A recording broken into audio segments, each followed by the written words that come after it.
এটি একটি অ্যাপোক্লিপটিক horror film. আপনারা অনেকেই জানবেন হয়তো যে এই ফিল্ম আ কোয়াইট প্লেস ফ্র্যাঞ্চাইজির তৃতীয় ফিল্ম। ইনফ্যাক্ট একে প্রথম ফিল্মটির কাইন্ড অফ প্রিকুয়েল বলতে পারেন। এখন যেখানে প্রথম আর দ্বিতীয় মুভি রুরাল সেটিংয়ে ছিল, সেখানেই এই ফিল্মটি অনেকটা আরবান সেটিংয়ে আছে। অর্থাৎ এলিয়েন্সদের হামলা যখন নিউ ইয়র্কে ইনিশিয়ালি হয়েছিল তখনকার প্রেক্ষাপটটা দেখানো হয়েছে। তো আজকের ভিডিওতে আমরা এই ফিল্মের কাহিনীকে একদম ছোট করে জানবো। ফিল্মের শুরুতে যদি আপনাদের এই ভিডিওটি পছন্দ হয় তাহলে চ্যানেলকে সাবস্ক্রাইব করে আমাদেরকে সাথেই রাখুন। এই ফিল্মের কাহিনী সামিরা নামের একটি মেয়ের আশেপাশে ঘুরতে থাকে, যাকে আমরা স্যাম বলে ডাকবো। আর স্যাম একজন টার্মিনালি ইল ক্যান্সার পেশেন্ট, যে নিউ ইয়র্ক শহরের একটি হসপিসে থাকে। স্যামের সাথে একটি বিড়ালও রয়েছে যার নাম হলো ফ্রোডো।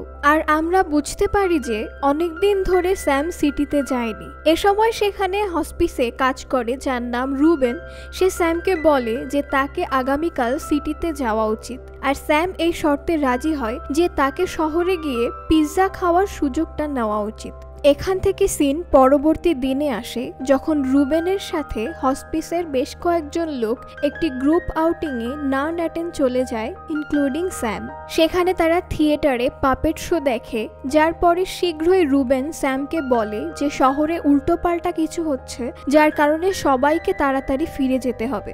এটা শুনে স্যাম শহরে থেকেই পিৎজা খাওয়ার জন্য কিছুটা জেদ করতে শুরু করে, কিন্তু শেষে স্যামকে আপসেট হয়ে বাসে উঠে পড়তেই হয়। কিন্তু এর ঠিক পরেই আমরা আকাশ থেকে কিছু উল্কা পড়তে দেখতে পাই, উইচ ক্লিয়ারলি ইন্ডিকেট যে এলিয়েন্স পৃথিবীতে আসছে। এখন যাদের মনে নেই তাদেরকে মনে করিয়ে দেই যে এরা সেই এলিয়েন্সরা যারা সামান্য কোনো শব্দ শুনে সেই আওয়াজের উৎসকেই শেষ করে দেয়। অর্থাৎ কোনো মানুষ কথা বলবে তো এই এলিয়েন্স তাদেরকে মেরে ফেলবে, আর এমনটাই তারা বারবার করে। এখন শহরে এখানে উল্কা অথবা এলিয়েন্সদের আসাতে স্ট্রাকচারস ভেঙে গেছিল, যার কারণে চারিদিকে ধুলাবালি উঠছিল। আর এর মধ্যে এলিয়েন্স হামলা করাও শুরু করে দেয় মানুষের উপর, যার কারণে স্যাম অজ্ঞান হয়ে যায়। এরপর যখন স্যামের জ্ঞান ফেরে তো সে নিজেকে সেই পাপেট থিয়েটারে আরো কিছু সার্ভাইভালসদের সঙ্গে নিজেকে পায়। এখানে রুবেন স্যামের মুখ বন্ধ করে রাখে যাতে ও আওয়াজ না করে। সাথে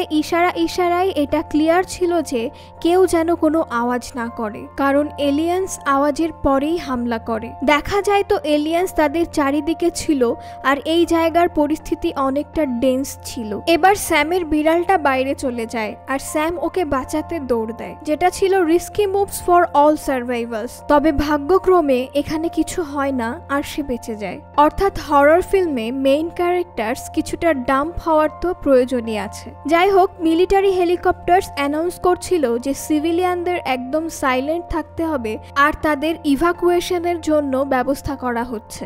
যদিও শহরের সাথে কানেক্টেড ব্রিজগুলোকে বম দিয়ে ভেঙে ফেলা হয়েছিল, যাতে করে এই এলিয়েন্সেরা শহর থেকে বেরোতে না পারে। সো উই ক্যান অ্যাজিউম যে এলিয়েন্স পানিতে সাঁতরাতে পারে না। এদিকে ব্রিজগুলোর ওপর বম্বিং দেখে একজন সার্ভাইভাল অনেক প্যানিক করতে শুরু করে, কারণ তার মনে হয় সে তো এখন এই আইল্যান্ডের শহরে আটকে গেছে।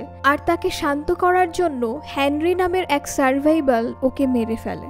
এরপর আমরা স্যাম আর রুবেনকে কিছুটা কানেক্ট করতে দেখতে পাই, কিন্তু পরের মুহূর্তেই রুবেন এলিয়েন্সদের হাতে মারা যায় ডিউ টু হিজ সাউন্ড। রুবেনের মৃত্যুতে স্যাম এতটা আপসেট ছিল যে সে তার বিড়াল ফ্রোডোকে নিয়ে এই সার্ভাইভাল স্পট থেকে বের হয়ে যায়। শহরে ঘুরতে ঘুরতে স্যাম কিছু বাচ্চাকে ফাউন্টেইনের ভিতর সার্ভাইভ করতে দেখতে পায়।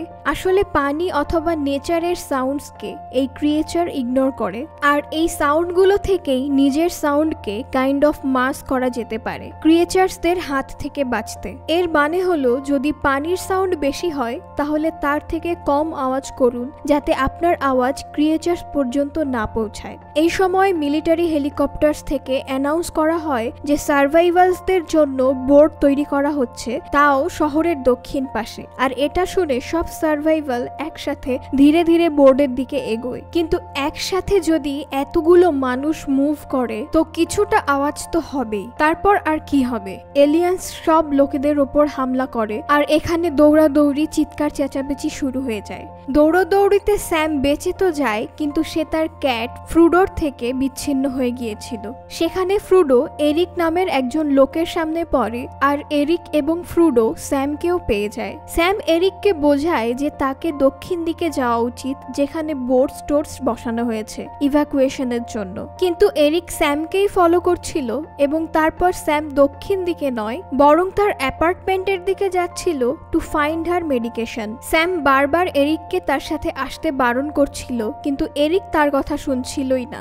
ইনফ্যাক্ট সে স্যামকে জিজ্ঞেস করে যে তুমি কেন ইভ্যাকুয়েশনে যাচ্ছ না। স্যামের উত্তর ছিল যে সে সিটিতে পিৎজা খেতে যাচ্ছে। যদিও এরকম একটা কথা এই পরিস্থিতিতে অনেকটা স্টুপিড সাউন্ড করছিল, কিন্তু এর পেছনে একটি কারণ আছে সেটা একটু পরেই জানতে পারবেন। এরপর আমরা এও জানতে পারি যে এরিক একজন লস্ট স্টুডেন্ট। তারা দুজন এই সার্ভাইভালের সিনারি থেকে এতটা ফ্রাস্ট্রেটেড ছিল আর তার আওয়াজ হচ্ছিল, তো তারা ওই আওয়াজ শুনে জোরে চিৎকার করে উঠত to let out their frustration. Like I said before, নেচারের সাউন্ডের সাথে নিজের সাউন্ডকে ম্যাচ করা যায়, আর বিদ্যুতের চমকানোর আওয়াজ তো অনেক জোরসে হয়েই থাকে। তো এরপর একটি কথা ক্লিয়ার ছিল যে এরিক স্যামের সাথেই থাকবে, আর স্যাম যাচ্ছিল হারলান এরিয়ার দিকে। এরিক আর স্যাম একসাথে ট্রাভেল করছিল, যেখানে তারা এলিয়ানদের হাত থেকে বাঁচতে বাঁচতে পেরোচ্ছিল। অর্থাৎ এরা একটি মলের মতো জায়গা থেকে বেঁচে যায়, তারপর আন্ডারগ্রাউন্ড মেট্রো এরিয়া থেকে বেঁচে যায়,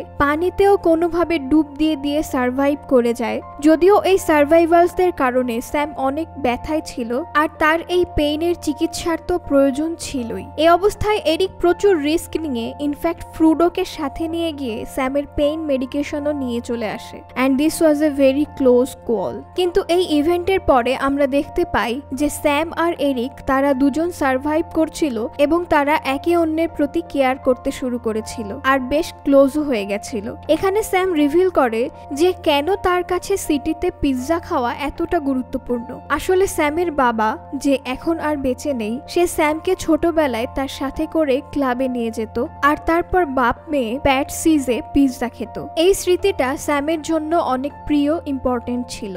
আর আমরা বলতে পারি শেষ একবার স্যাম সেই মুহূর্তকে আবার বাঁচতে চেয়েছিল, যদিও স্যাম অলরেডি টার্মিনাল ক্যান্সারের সাথে লড়াই করছে, যার মানে হলো স্যামের কাছে এমনিতেও বেশি সময় তো ছিল না। তো পরের দিন সকালে সে স্যামকে নিয়ে প্যাটসিস পিৎজাতে নিয়ে যায়, যেখান থেকে পিৎজা নিয়ে তারা একটি ক্লাবে চলে যায়। স্যামের আইপড থেকে জ্যাজ প্লে হয় এবং স্যাম পিৎজা খায়, অ্যান্ড এই হোল সিন ওয়াজ খুবই আবেগময়। মূলত এরিক এখানে স্যামের লাস্ট উইশকে পুরো করছিল, আর সে তো কার্ডস দিয়ে স্যামকে ম্যাজিক ট্রিক্সও দেখায়। দুজনে ড্রিঙ্ক করে, অ্যান্ড ইন দিস পয়েন্ট পর্যন্ত তারা দুজন একে অন্যের অনেক ক্লোজ চলে এসেছিল। এতটা যে স্যাম এরিককে নিজের ইয়েলো রঙের উইলেন কোট জাতীয় কিছু দিয়ে দেয়। নাও দিস ওয়াজ দ্য পয়েন্ট যখন তারা ফাইনালি বোর্ডসকে দেখতে পায়। কোথাও না কোথাও তাদের মনেও স্কিপ করার খেয়াল আসে। তারা বোর্ডসের কাছে যেতে থাকে, কিন্তু বোর্ডে থাকা মানুষদের আওয়াজে এলিয়েন্সরাও দৌড়ে বোর্ডসের দিকে যেতে থাকে। আজকের ভিডিওর স্পন্সর অ্যাঞ্জেল ডেভেলপমেন্ট ফাউন্ডেশন। কোথায় যাচ্ছ?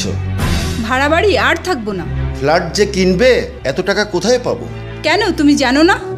অ্যাঞ্জেল দিচ্ছে মাত্র 15 লক্ষ টাকায় খুলনা সিটিতে আধুনিক মানের রেডি ফ্ল্যাট। 2586 টাকা স্কয়ার ফিট হারে বিভিন্ন মাপের ফ্ল্যাট বুকিং চলছে।